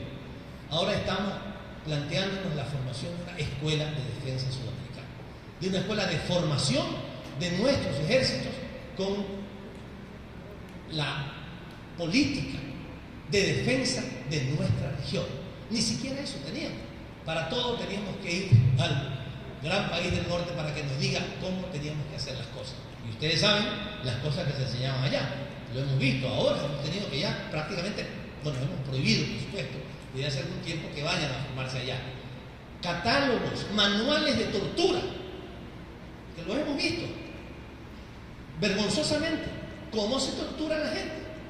Esos son los manuales que les han enseñado a los militares y a los policías en las escuelas monitoreadas y dirigidas por las fuerzas del norte. Esos cambios fundamentales se están dando en nuestro país. Y cosas que también son tremendamente positivas, la creación del Banco del Sur. A mí me está sacando canas verdes ese Banco del Sur, porque tuve que ver con su constitución desde el año 2007. Discutimos eso hasta el final del año 2007 y logramos que 7 países de América del Sur, 7 países, algunos no aceptaron entrar, formáramos el Banco del Sur. Los tradicionales del Mercosur, Brasil, Argentina, Uruguay, Paraguay, más Bolivia, Ecuador y Venezuela. Y decidimos conformar un banco que financie, que apoye financieramente el desarrollo regional de nuestra región. Y Eso fue en el 2007. Después de eso había que hacer el tratado constitutivo. Después de eso había que definir las instancias de administración. Después de eso hay que conseguir la decisión de poner los recursos iniciales, o sea, el dinero correspondiente para el capital. Y yo sueño porque en este año finalmente arranca. Ya tuvimos en mayo la primera reunión del Consejo de Ministros de Finanzas, de Economía y Finanzas, que son la máxima autoridad del Banco del Sur. Esta reunión se produjo en mayo en Caracas y esperamos que ojalá en estos últimos meses se pueda constituir ya el Consejo de Administración, los organismos correspondientes para que el Banco del Sur entre en funcionamiento. Es la posibilidad de tener soberanía financiera, de ya no seguir dependiendo del Banco Mundial, de otros organismos de crédito para nuestras necesidades, porque ¿saben qué? No las necesitamos. No las necesitamos. Solamente con los recursos, con las reservas que tienen nuestros países, tenemos para tener el banco, uno de los bancos más grandes que pueden existir de los bancos regionales. Pero hemos estado acostumbrados, incluso en los países más progresistas y más revolucionarios, a poner nuestra plata depositada, comprando bonos del Estado norteamericano, que ya mismo explota esa situación, esa burbuja de la deuda externa norteamericana. Ustedes saben que Estados Unidos debe más allá de su Producto Interno Bruto, lo cual es una locura. No va a tener capacidad de pagar. Ahorita está pagando casi nada de tasa de interés. Y sin embargo la gente compra porque cree que es seguro. Pero eso es una burbuja que en cualquier momento va a explotar y va a generar una crisis fenomenal en el mundo. Esto, el mantener nuestros recursos en bonos del Tesoro norteamericano, en bancos que a cada rato están quebrando, bancos del norte que a cada rato están quebrando, es una locura cuando podemos nosotros tener nuestra propia institución financiera. La creación del Banco del Sur, la creación del Sucre, un sistema de compensación de pagos para hacer transacciones internacionales con nuestra propia moneda, es parte también fundamental de lo que nosotros llamamos la NAFO, la nueva arquitectura financiera regional, que lo único que nos falta es la creación del Fondo Monetario del Sur, para sustituir también definitivamente al Fondo Monetario Internacional y tener otra manera de conducir nuestra vida.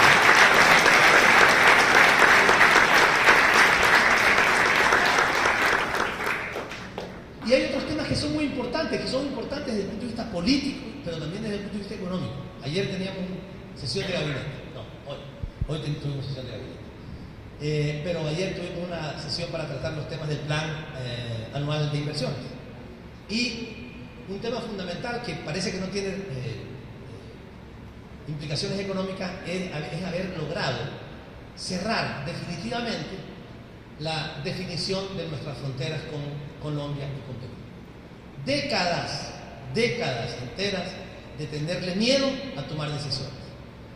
Y aprovechando inteligentemente y con mucha astucia y capacidad una situación que vivían nuestros hermanos gobiernos de Perú y de Chile, logramos cerrar la frontera con el Perú después de décadas, desde el 52 y 54 y desde antes, pero especialmente de los acuerdos del 52 y 54 que nunca se saldaron a través de sellar nuestras fronteras marítimas. Logramos nosotros hace apenas 2 años cerrar definitivamente las fronteras marítimas y por tanto tener menor nivel de riesgo respecto a los temas que tienen que ver con la relación con el Perú. Lo hicimos con Colombia, porque con ellos el problema era inexistente, pero lo hicimos y ahora también estamos esperamos que pronto, a cerrar la frontera marítima con Costa Rica, porque con Costa Rica tenemos también frontera marítima. Ellos tienen una isla del Coco, que con nuestra isla Galápagos, por el tema de las 200 millas, tiene que establecerse un acuerdo de límites marítimos. Pero eso tiene una implicación económica muy importante, porque al no tener ya la eventualidad del conflicto, al haber logrado cerrar definitivamente las fronteras, los hitos, etc., entonces ahora el presidente Correa tiene bastantes razones para decirle a las Fuerzas Armadas, bueno, disminuyan sus gastos de defensa. No sigamos aumentando el número de miembros de las Fuerzas Armadas porque no hay suficientes razones para tener tanta gente o para tener determinado tipo de armamento. Y entonces estamos comenzando ahora, con suficiente cuidado, por supuesto, a disminuir los niveles de gasto en armamento en nuestro país. Pero eso es consecuencia de haber también cerrado responsablemente nuestros límites marítimos. No voy a hablar desde la Silva Assange, de lo que pasó con Snowden, ya son historias más o menos conocidas por ustedes. Yo las viví muy de cerca, fue muy interesante. Les quiero contar algo de Snowden, porque realmente estaba yo en Vietnam a las 2 de la mañana cuando este hombre apareció por Moscú.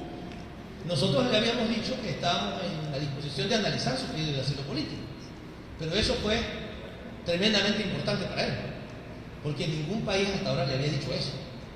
Él había buscado a muchos países, sabiendo que él tenía la información respecto a este perverso, ilegal, inmoral proceso de espionaje que Estados Unidos tiene con el mundo entero.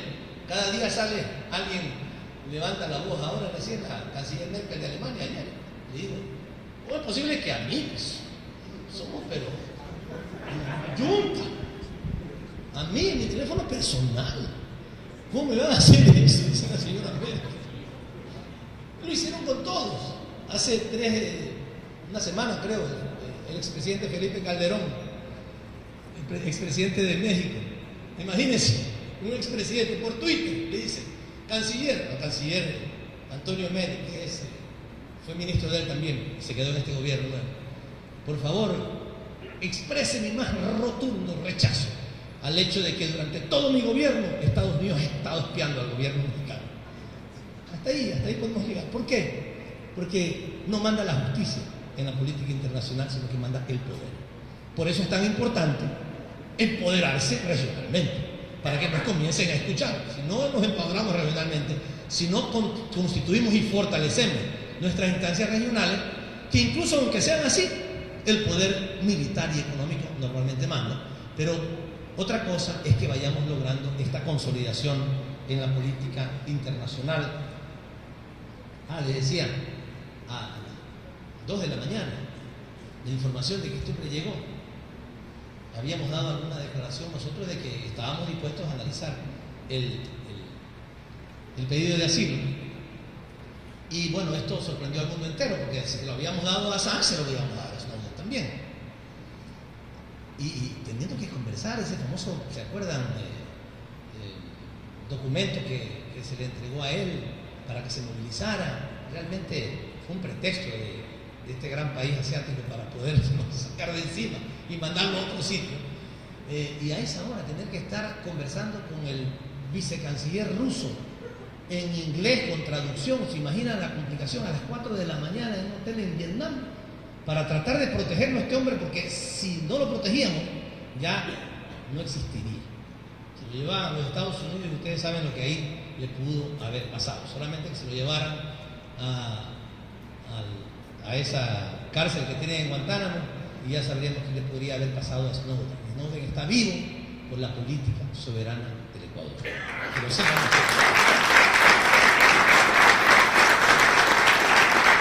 sobre eso no les cuento más. No les cuento más porque puedo comenzar a hablar de más y no puedo hacer. Estoy ya terminando. Solamente decirles que también la política internacional tiene que ver con nuestros migrantes. Ecuatorianos que tuvieron que huir del país en el 98, 99. Ustedes van a España y se encuentran a ecuatorianos en todos lados. Yo, por ejemplo, vacaciones no puedo tomar en España. Es imposible. Te encuentras en el parque, en todos lados, y la foto, y 3 fotos, y 6 fotos, y uno no puede descansar. Porque tenemos muchísimos migrantes. Se estima que 1 millón de migrantes. Usted le pregunta, ¿de cuándo está aquí? 10 años, 12 años, 8 años. 11 años, por ahí. Casi todos se fueron del 98 al 2001, al 2002. Y se fueron huyendo de la crisis financiera. Ustedes recuerdan, este señor que ahora está dando cátedras de gobernabilidad en Harvard, el señor Yamin Mawad. O sea, él que gobernó este país con tanta sapiencia y pulcritud, está dando clases de gobernabilidad política. O sea, yo no entiendo cómo Harvard, que es una universidad respetada en el mundo, le puede aceptar que el señor Mawad esté dando clases de gobernabilidad. Bueno, hicieron con este país destrozos. El 60% de los recursos que teníamos depositados. Yo felizmente he sido normalmente una persona con pocos recursos. Me alegra por mí porque no perdí, pero el 60% de los recursos de los ecuatorianos fueron robados entre la banca y el Estado ecuatoriano. ¿Ustedes se acuerdan? Nos congelaron los depósitos cuando el dólar valía 10.000, cuando, digamos, podíamos cambiar $1 por 10.000 sucres. Nos lo devolvieron cuando podíamos cambiar $1 por 25.000 sucres. O sea, se nos llevaron el 60% de nuestros recursos en dólares. Eso pasó en este país. ¿Cuánta gente? No, pero además nos quitaron liquidez. Porque durante mucho tiempo no teníamos los recursos, después nos lo devolvieron. La gente tuvo que salir porque además la economía colapsó. Bueno, fueron allá, comenzaron a hablar en español, llamaban por teléfono, comenzaron a hablar con el dejo español, pero lo más importante es que lograron salir adelante, llevaron a sus familias, allá les dijeron, para que puedan unificar a la familia es necesario que tengan una casa. Si no tienen una casa, no. Se endeudaron para tener una casa y otra vez el sistema financiero les jugó una mala pasada. Les pido de favor que lean un libro, que es grandecito, pero es muy sencillo de leer, de Joseph Stiglitz, el premio Nobel de la Paz, de economía, muy conocido y muy reconocido en el mundo, que ha escrito un libro que se llama La Caída Libre. La Caída Libre, no lucha libre, la caída libre, parece que fuera la lucha libre. Y describe la crisis financiera en Estados Unidos. Es excelente, porque además no tiene pelos en la lengua y dice quiénes fueron los responsables, quiénes lo hicieron y cómo lo hicieron, cómo se confabularon entre el sistema financiero norteamericano con el gobierno norteamericano en el año 2008-2009 para, digamos, sabiendo que ellos podían entrar en una situación de crisis, salir de la mejor manera salvados y arruinar a millones de personas. Lo mismo es una calca de eso, lo que pasó en España. En España se demoró un poco más en llegar la crisis y los ecuatorianos que ya comenzaban a respirar, comenzaban a comprar su casita, llevar a su familia, la crisis, que no es un fenómeno natural, les pido por favor que también cuando estudien los temas que tienen que ver con la crisis, con los ciclos económicos y con la crisis económica capitalista, por favor entiendan cuál es la naturaleza de las crisis, por qué se pueden producir y quiénes son los responsables de las mismas. Pues la crisis en España ha llevado a decenas de miles de familias ecuatorianas a la quiebra, una crisis, se quedaron sin empleo. Como no tienen empleo, no pueden pagar su casa, que la habían comenzado a pagar hace un año, hace 2 años, hace 3 años o hace 6 meses. Los contratos son contratos tan leoninos como los que tenemos aquí de la deuda externa. Terrible. Solamente les doy un dato. El contrato dice, la tasa de interés es variable dependiendo de la tasa de interés del mercado. No dice nada. Pero no puede bajar del 4%. O sea, esa es la cláusula piso. Y también, para no ser tan desvergonzado, no puede subir del 28%. O sea, uno dice que también ponen por abajo y por arriba. No, por abajo te fregaste y por arriba no hay problema, porque la tasa de interés es difícil que la Eurolibor pase del 28%. Pero la tasa de interés en el mercado en estos tiempos ha estado en el 0.5, 0.7, 1%, y nuestros migrantes tienen que seguir pagando la tasa de interés piso que les pusieron. Esa es solamente una de un montón de cláusulas abusivas en los contratos, procedimientos de ejecución absolutamente desventajosos para la población, que ha hecho que miles de españoles, ecuatorianos, colombianos, etcétera, que viven en España, se queden sin su casa. Pero lo peor de todo, porque ya finalmente uno dice, bueno, me quedo sin casa, porque me quedé sin trabajo, no puedo pagar, ya me voy, pues, y dejo la casa. No, es que te vas y te quedas debiendo. Si la casa valía 200.000 euros y te reciben la casa en la crisis con el precio de la casa en el piso, te reciben la casa, mire, he podido sacarle solamente 70.000 euros a la casa, así que me sigue debiendo 130.000 euros después de que me entregó la casa. Y la gente se queda con eso. Y no podíamos encontrar más que a Superman, los señores del banco que dirige el señor Acosta, fueron allá a comprar los papeles, los pagarés de los bancos. Yo se lo digo no porque me lo dijeron, porque me lo dijo el señor por teléfono. Como yo denuncié lo que hizo allá, me llamó por teléfono, ministro, ¿por qué está diciendo esto? Y le pregunté, como él estaba tan atento al teléfono, le dije, usted que compró los papeles de los pagarés de los ecuatorianos, sí, los compré, pero los he comprado para ayudarlos. Generoso, le digo. ¿Y a cuánto los compró? Los compré con un descuento del 60%. O sea, compró los pagarés de los ecuatorianos endeudados allá con un descuento del 60%, y ya ganó ahí una fortuna, ¿no? O sea, porque ya el valor nominal, con, digamos, de los pagarés, con el costo efectivo que para él tuvo, ya era una ganancia inmensa. Y le dije, ¿y qué nos va a ayudar usted? No, yo les voy a ayudar a ver si con sus bienes que tienen acá en el Ecuador pueden dar otras garantías. O sea, que no solamente que les quitaron la casa allá, sino que les querían quitar la casa también acá en el Ecuador. Esto es de locos. O sea, esta política financiera es de locos. Si nosotros no advertíamos eso y no los parábamos a tiempo, iban a comenzar a perseguirnos de regreso. O sea, de aquí se fueron huyendo por la crisis financiera. Llegan allá, les toca la crisis financiera allá, se vienen de regreso y lo siguen. O sea, esto es como el gato y el ratón. Y el ratón es el pueblo ecuatoriano. Así que en eso hemos tenido que trabajar, y ahora estamos trabajando intensamente en estudiar esa situación para darle la vuelta a la cuestión. Porque lo que estamos haciendo, hasta ahora hemos defendido a los migrantes. En todos los consulados tenemos abogados que les ayudan a defenderse ante las demandas que los bancos tienen contra ellos, pero hemos tomado la decisión de ir a la ofensiva. ¿Quiénes son los responsables de esa crisis? El sistema financiero. Son los bancos. Es difícil demostrarlo, pero lo vamos a hacer. Y vamos ahora nosotros a ejercer demandas contra los bancos por el daño que le han hecho a los ecuatorianos, y vamos a tratar de salvarnos de esa gravísima situación en la que ellos están. Eso es parte también de una política soberana del país.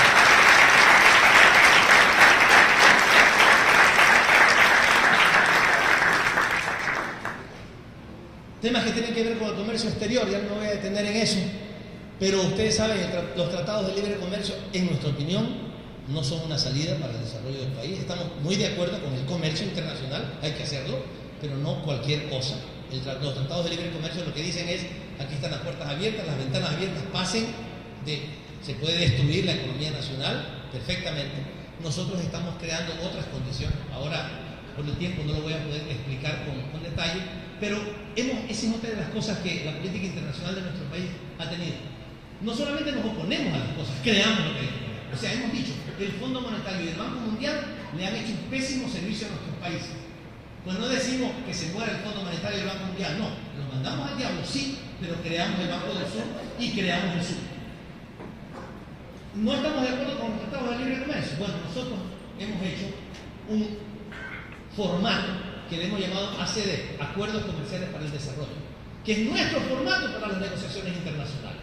Y entonces con algunos países, con Turquía, con China, con Corea, con países centroamericanos, nosotros llevamos un formato de comercio internacional para establecer un acuerdo comercial para el desarrollo.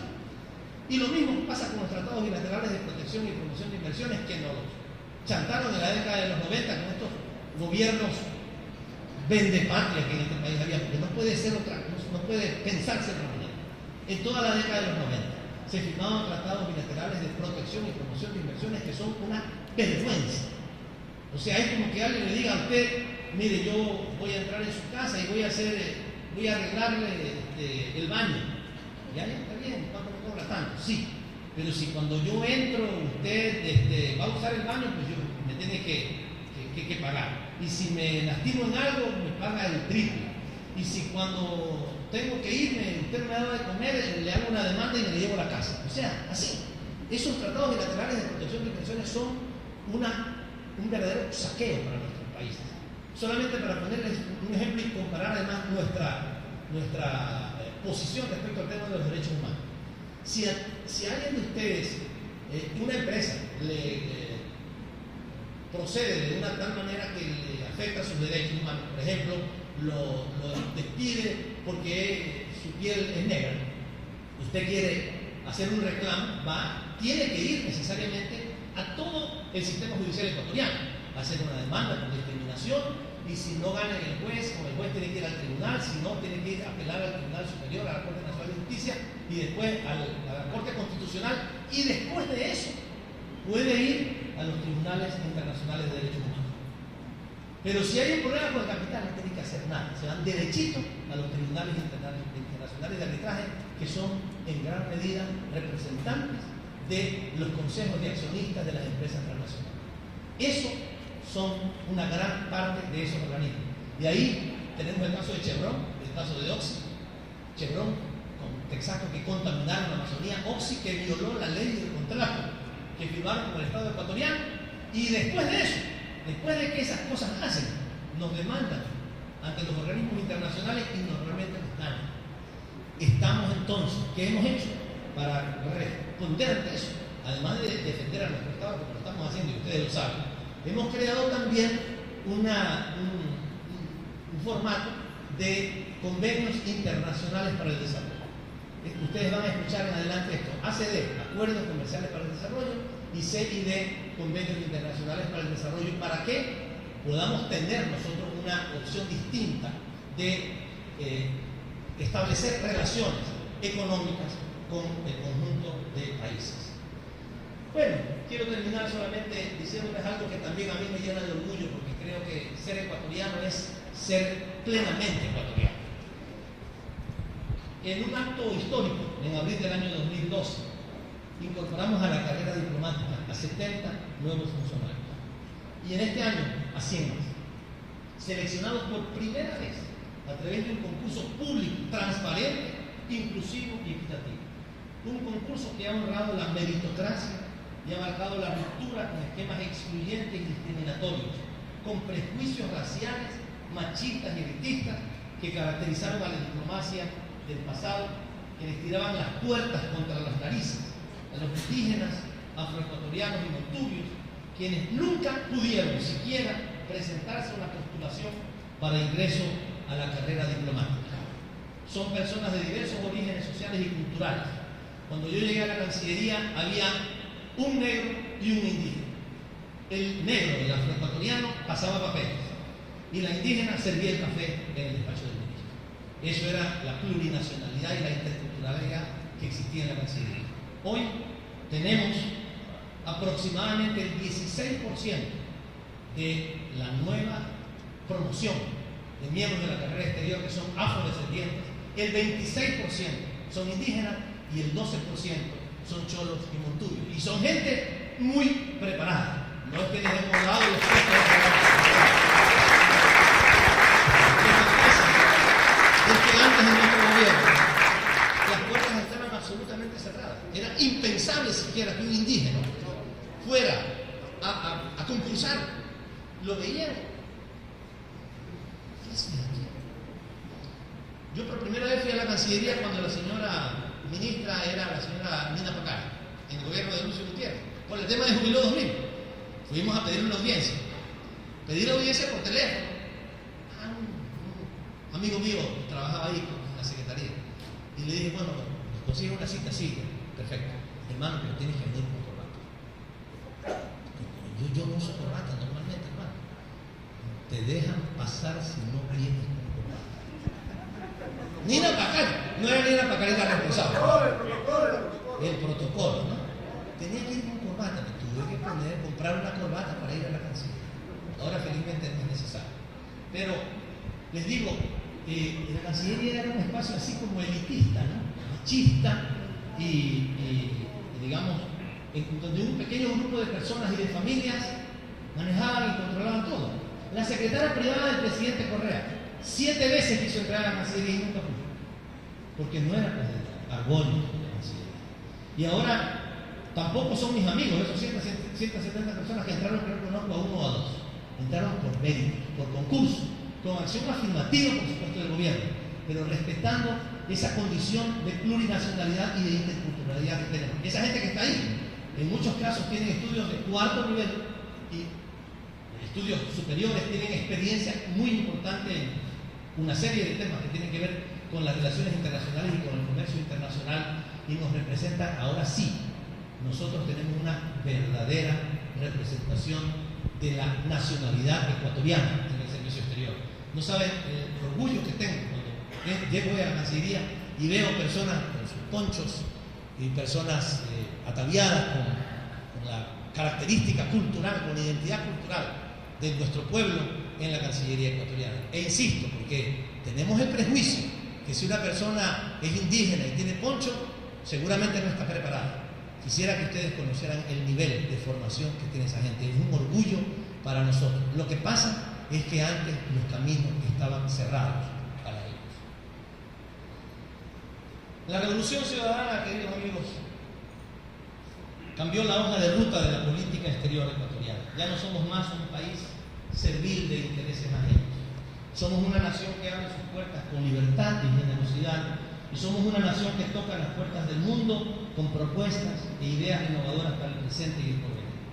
Somos los hacedores de una agenda del sur para los países del sur, un sur que crece hacia el este y hacia el oeste, porque el mundo es ancho y nunca ajeno a los valores de la solidaridad, la cooperación y la grandeza de la condición humana. Somos un país sin bases militares extranjeras, sin obedecer burocracias internacionales y construyéndose en base a la integración de la patria grande de Bolivia. Muchas gracias.